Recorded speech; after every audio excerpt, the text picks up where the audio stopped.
Hi, Kate. Welcome to the show. It is such an honor and such a pleasure to have you here today. Yep, thank you so much for inviting me, Katie.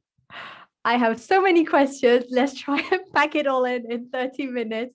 First of all, incredible achievements, three times world champion. I mean, blows my mind. And the third world champion was quite recently, wasn't it? Yeah, so it's one world champion, three world records. Oh, So wow. Well, yeah, I don't even know the difference. world champion. The world championships is in triathlon, so it meant I won my country, and then I went on to win in the worlds against everyone, the best of the best in triathlon, and then world records is the highest or the fastest or the strongest or the biggest in the world. So for cycling, I covered the most distance in 24 hours. Amazing, absolutely amazing. And the first question that sort of comes to my mind when I look at all of these achievements and world record is what fuels you? What gives you that drive and that energy to go all the way through to achieve these astounding records?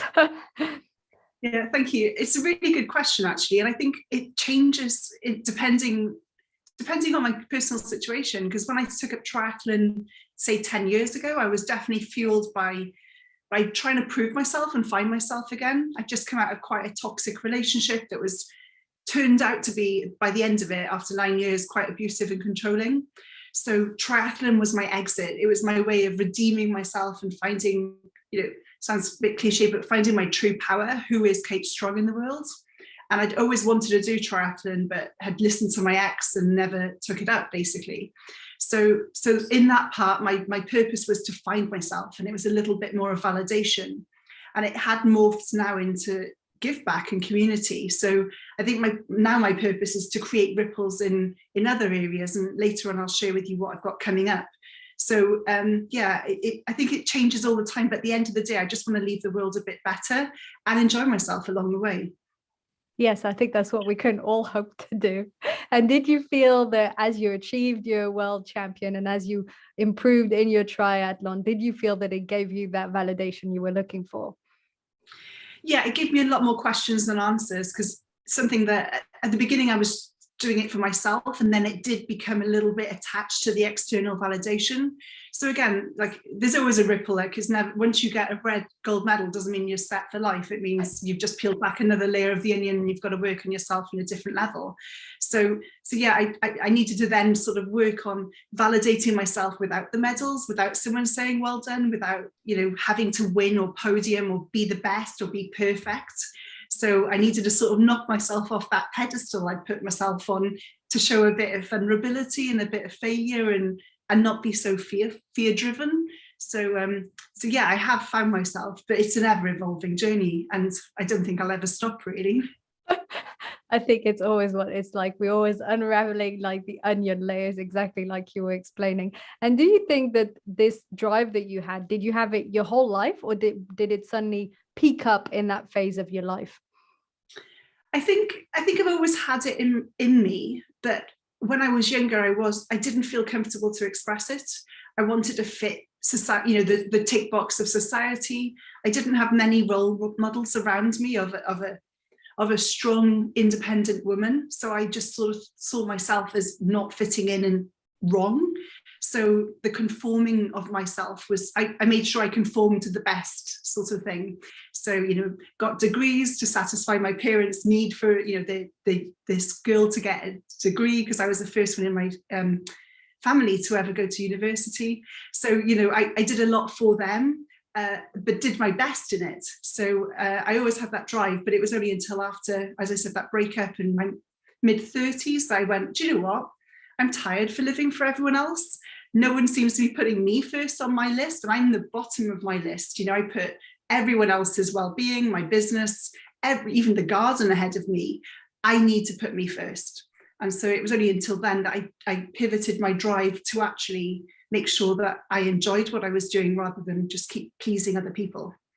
I think that's amazing. And I think it's really common for people to put everyone first, and people that have more pleaser type tendencies to put the whole world above themselves, and then not actually ever fulfill what you have fulfilled, which is, seek what you truly want, and at least go, after that. You can still take care of other people. It's possible to do both, but not neglect yourself. I'm also super curious, how was your level of fitness before you began to train for the triathlon? Did you already have, the level of fitness that could sort of propel you forward towards this goal? Absolutely not. I mean, I was sporty when I was a kid, but joined a few clubs in school and things like that. But I could barely run a mile. Like I had bad asthma. I went out drinking most evenings. I ate.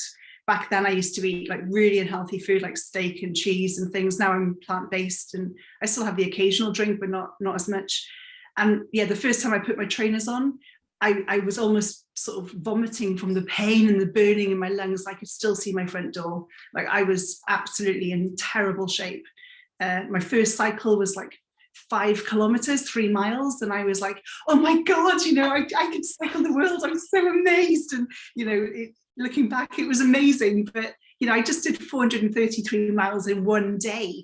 So yeah, my fitness was completely non-existent when I started. That is absolutely incredible. And I think this is such an inspiration for so many people, because often we feel, especially when we see world-class levels, world records and world champions, I can't even pronounce it, that we always believe that they started when they were 4 and they've been training their whole lives. And this type of example shows how we can turn our fitness around. So what would be some of your advice? Let's say someone's listening to this and maybe they want to become world champion, or they want to take their fitness to the next level at least.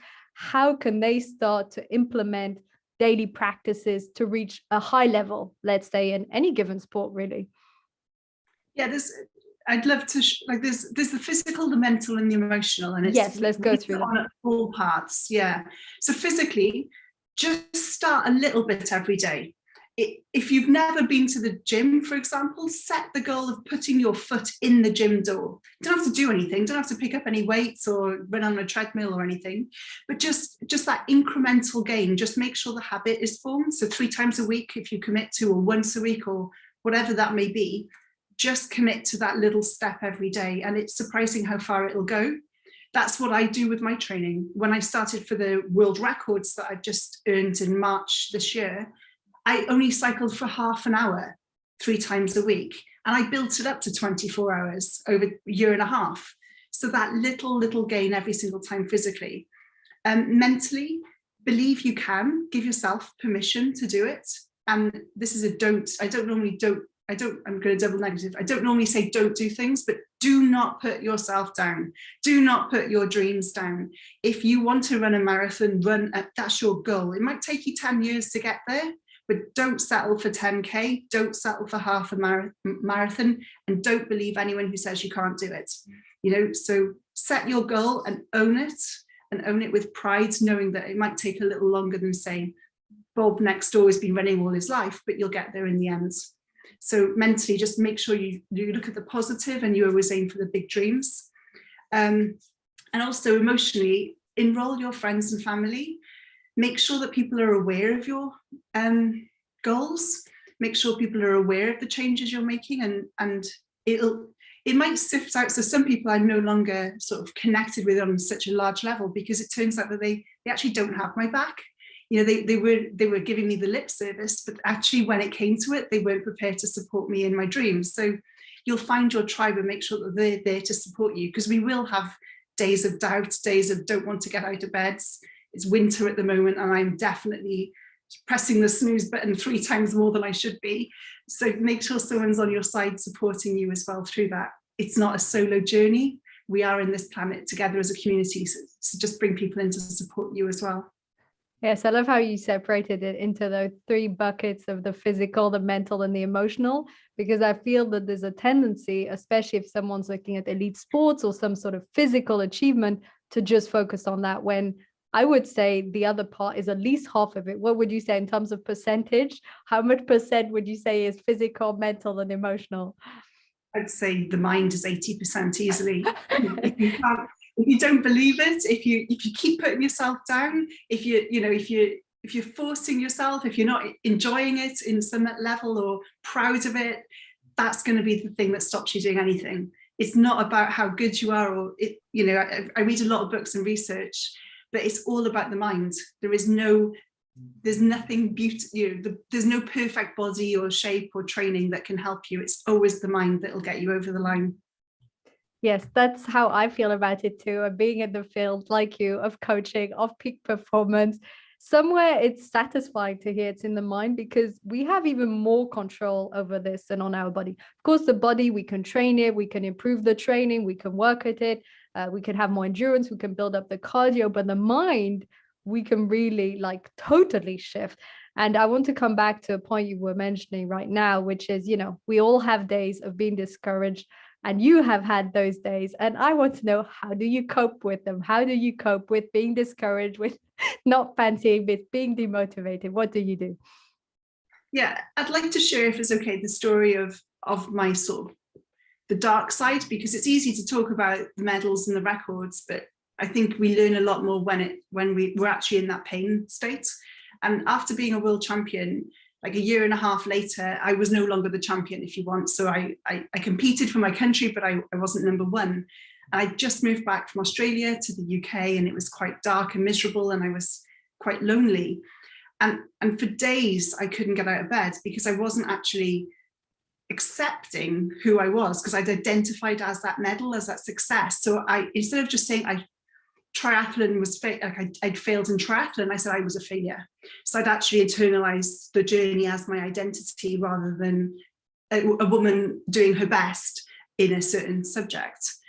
And so, I started to do the usual habits. I'm sure what you sort of share in your own coaching: meditating, positive affirmations, vision boarding. I even started volunteering at a local charity, but nothing was sort of shifting. I still felt very alone.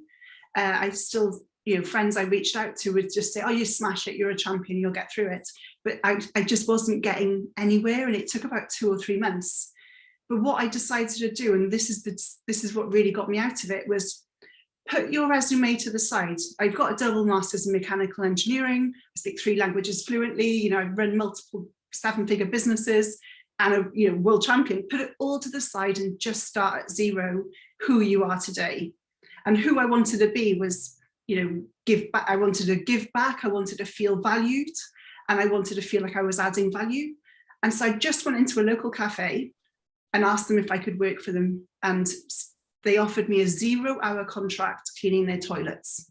So I'd come in 2 or 3 times a week, and I would clean the toilets of the cafe. Not a great experience, I've got to say, but it really taught me we can be our best selves in any situation.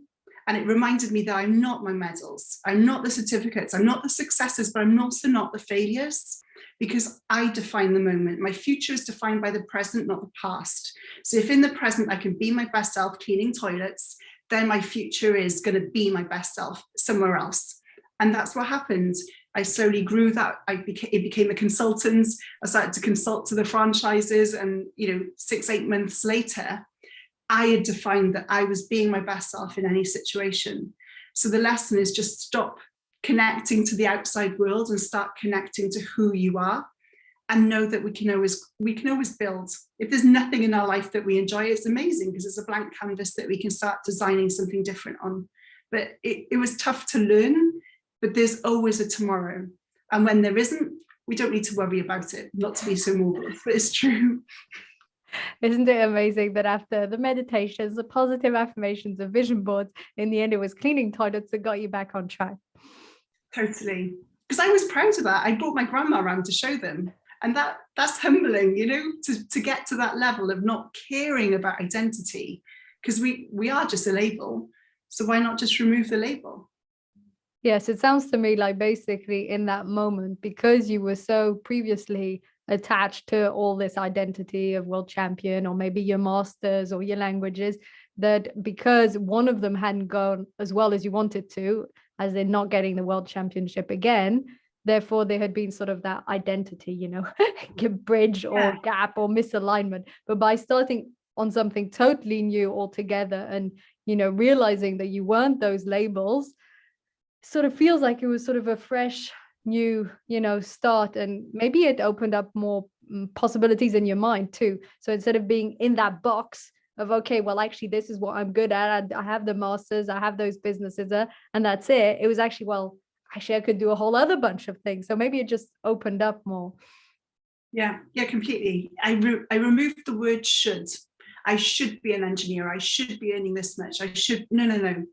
I do what I love, and I love just doing whatever I'm doing in that moment in time. So yeah, it gave me that freedom to dream and explore who I want to be and what I want to do, rather than what I should be doing because of whatever people expected.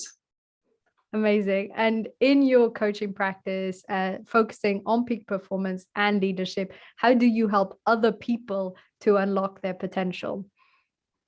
I do my best to remove that word should, and also the glass ceiling.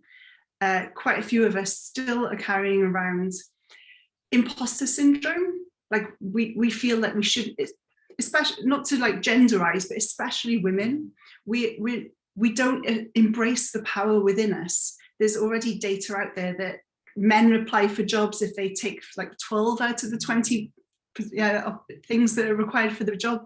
Women wait till about 18 or 19.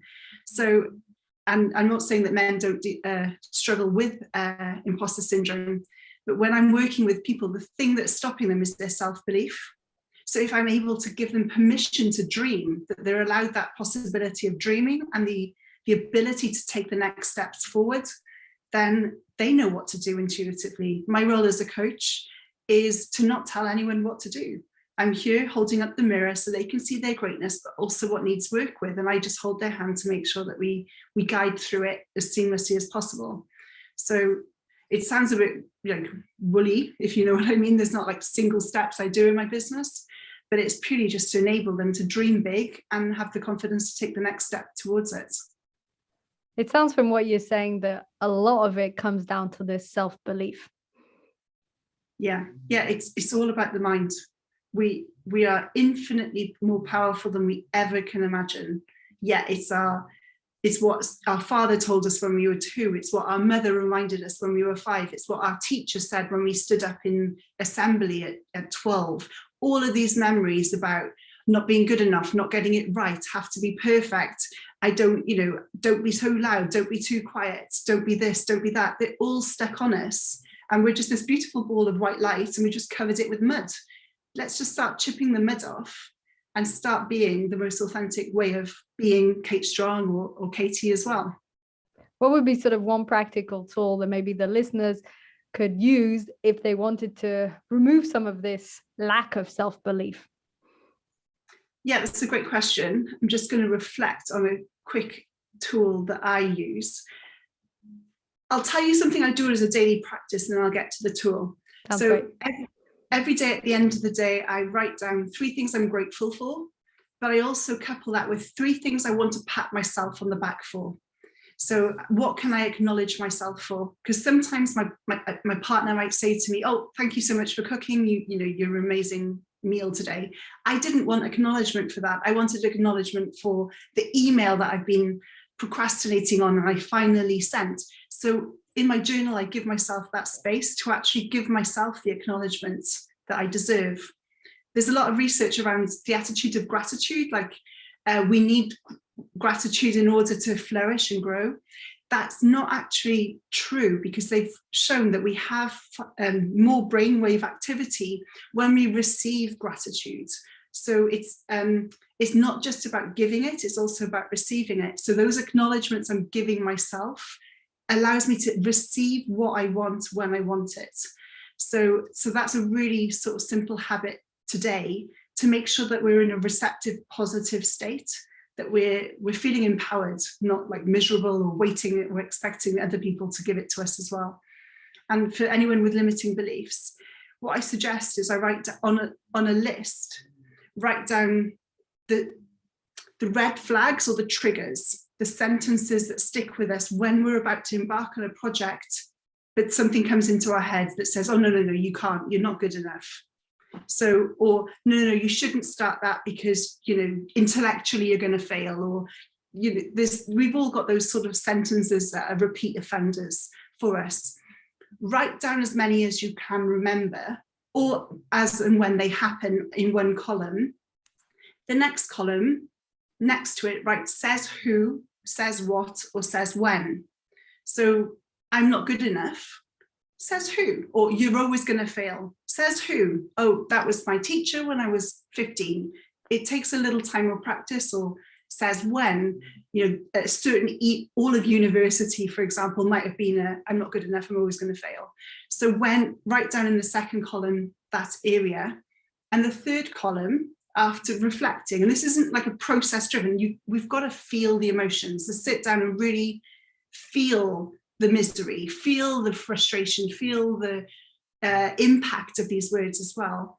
And then in the clearer state, which means take a deep breath, shake it off, literally stand up and shake it off. If I wanted to, I could say. So instead of saying to myself, I'm not intelligent enough, what if I wanted to, I could say. And it's not like I'm an infinitely intellectual being. It might not be as big a jump as that. It could be, I have access, thank you, Google, to all the knowledge I need. So it's about baby stepping us away from beliefs that are limiting and no longer serving us, and actually making us doubt ourselves into beliefs that actually empower us. So that's the 3 process step that I strongly recommend. And I still do to this day. I've got a long list of things that hold me back, and I keep working on it. Incredible. And I love what you said between the difference between gratitude, what we're grateful for, and the acknowledgement we receive. I've never thought of it from that perspective. I know that gratitude is beneficial. Apart from anything else, it helps us not to take things for granted, but also, yes, being acknowledged. And I love this idea of self-acknowledgement, because I know that the few times, because I like to say it's all the time, but it's not, but the few times I've said to myself, oh, thank you for doing that, or thank you for finally, doing this element, or for getting up earlier, or for, it feels really good. So sometimes we don't really need the external acknowledgement. If we're really able to really be thankful for taking that action or maintaining a healthy routine, then I think it really builds, again, that self-belief, but also self-trust, I feel. Yeah, completely. It's like adding a drop of, like you might have a big glass of water and just add a little bit of drop of dye. You might not see the change of color, but every day, if you add that drop, this glass will become a completely different color. So it's about just adding those incremental drops every day, that we might not see the changes, but in 6 months' time, wow, will we be somewhere different. I'd like to we're coming already to the end of the episode, and I'd love us to discuss the idea of this glass ceiling and pushing through the glass ceiling. I think it's a fantastic concept. And as you've said, we have so much more potential than we realize. So what, again, a similar question to what we began, but what, once you've achieved all of this, what pushes you to, again, go to the next sort of glass ceiling, to take on new challenges? And feel free to share also your new challenges, your limitless challenges that are upcoming. Yeah, I think any goal is like climbing a mountain. We might see the top of the peak and go, oh my golly, how am I going to get there? Because I'm, at sea level, and this big thing covered with snow and ice is looming in front of me. But we forget we don't need to get to the top today. We just need to take one step forward, and then one step forward. And again, it might take a little while. There's no rush. I'm not rushing to get to the end of my life. I can tell you that for nothing. So why rush every project? So it's all about remembering any goal. We don't need to be there yet. I don't need to know how to climb a mountain yet. I will in 6 months, but not now. So we set these goals, and then typically it's our mind that immediately shuts it down and goes, no, you don't know how to get there. So the one thing I invite everyone to do is tap into why you want to, like the emotions of thinking of yourself. I'm going to keep using the mountain analogy, on top of that mountain. How would that make you feel? Like, imagine what you'd look around, imagine the pride you'd have in your heart, and the hows will always sort themselves out. So always set your goal in stone, keep that like rigid. If you want something, like my goal was never to be a world champion in triathlon. It was to be in a different distance in triathlon called Ironman. I never got there, but I found my limit, which was a different distance, same sport, different distance. And I was number 1 in that. So we never know where we'll end up. So keep your goal in stone, but your journey in sand. The how will change it, we'll come across problems or challenges or issues or a new quick solution to the top, or a friend you want to do it with. All of that will change. So make sure your goals are set really, really solidly, and don't compromise on it. Something that works really well for me is tying it into something that's a passion project. So you alluded to my Limitless Challenge that's coming up. Originally, it was for me to climb Everest, swim the Channel, and cycle across America. Well, upon deep reflection, that doesn't excite me as much as what I've actually changed it into. Because now my partner and I were cycling 3,000 miles around the coast of Britain, and we're planting 3,000 trees. Oh. So we're engaging 30 communities, 30 schools. They're going to help us plant the trees. We'll cycle around, meeting everyone, sharing stories, and hopefully inspiring others to get into sport and help around the sustainability and climate crisis as well. So, my goal was always to connect and push myself, and this is doing it, but in a very different way, but in a much more wholesome way. And that's my purpose now, seeing the ripple effect of my actions. Yes, and it's so true what you were saying, that if the why is super, super strong, then, a strong why can bear any how. And I feel that most of the time when people are struggling either with motivation or procrastination or getting there, they often think it's strategy. So they often think, oh, I don't know how to get there. I need to buy another course. I need to find a mentor. I need to study this and buy a book. But often it's because the reason they want to do this isn't strong enough. They might have a reason or several, but it's not so strong that they find a way and they achieve it. That's what I've come to see anyway. Yeah, very, very true. And it's sometimes it's a bit about the goal as well. So, I'm sure the acronym SMART, specific, measurable goals. But I hear a lot of people who want to lose weight, for example. I'm like, but when is good enough? Because you can't infinitely lose weight. So your goal is a sliding scale. Could we pick the trousers you want to wear? Could those be your targets when you fit into this, or how you feel about yourself emotionally? Because that is something that we can actually tap into rather than this never-ending goal as well.